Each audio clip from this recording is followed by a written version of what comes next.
Hello, welcome back, my Royal Rogues. My name is Jesus Enrique Rosas. I'm the Royal Rogue, and tonight we have this strange case of not-Archie disappearing. And you might be asking, Jesus, didn't you say that you were not going to talk about the children?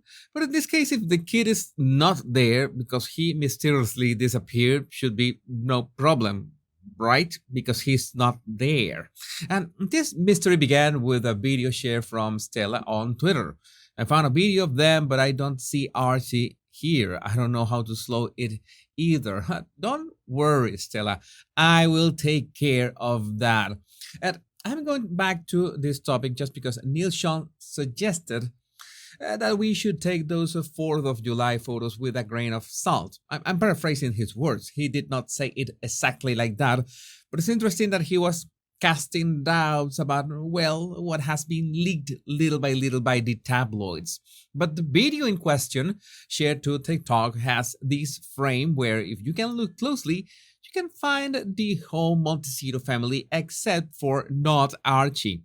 First, we have Harry talking to this huge gentleman, not paying much attention to the parade itself. And by the way, what do you think could be running through the minds of people who recognize him?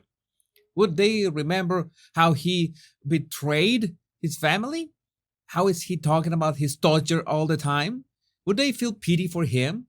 I ask myself that kind of question sometimes. So here we got Megan and not Lily beside a couple girls watching the parade, but somehow not Archie, who should be right there on her side, is not. Where did he go?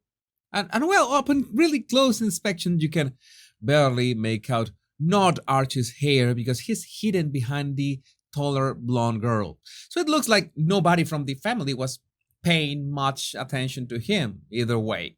You would imagine that Harry, with all that trauma and stuff, would do better, right?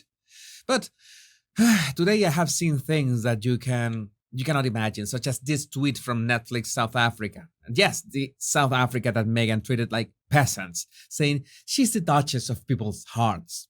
I cannot see the original tweet because I must have been blocked by the original poster, but yes, they are talking about methane. This is as absurd as it can be. Not to mention the resume that the Sausage Squad are passing to one another. When I first saw this, I read this with Harry's voice in my mind. Daughter, author, advocate, university graduate, trilingual. What? Calligrapher, instructor, actress, philanthropist, humanitarian, wife, mother, business owner. Oh my God, read all this. Give this woman a Nobel Prize already. It's like these BS headlines. Prince Harry has never been a fan of celebrity life and will focus on passion projects. He will be hoping to steer clear of the limelight in order to focus on personal passion projects, according to a culture and brand expert.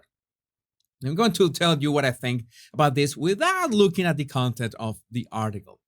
I find it funny when people mention words like pursuing your passion because it always sounds like something that is going to make you instantly happy or something. But no, it's like Roger Federer's backhand. And I mentioned him now that we saw him with Catherine at Wimbledon. Perhaps tennis was Roger's passion, but fulfilling that passion comes with a huge cost. Grueling amounts of practice, copious amounts of mental work, boring practice that you have to do day in, day out, regardless if you're in the mood, because you want to win, right? And I mentioned that backhand because it's almost a thing of the past. Mastering that one arm backhand takes way too much time, and in his own words. So children that are starting out with tennis, it's fine if they use two hands for that strike. But again, that only comes with the realization that you have put in the work. And yes, there could be creativity involved, but real work towards your passion involves that 90% of repetitive grind that can be excruciatingly boring. And that's the thing with Harry. Do you really think he's got that sort of commitment? To find a real purpose or passion that drives through the hard work needed, the boring part of achieving fulfillment? And that's why I know for a fact that Harry regrets leaving the royal family for all the private fame and stuff. A private fame. Yeah, I just came up with that. Sounds odd, but perfectly encapsulates the Ginger's pipe dream.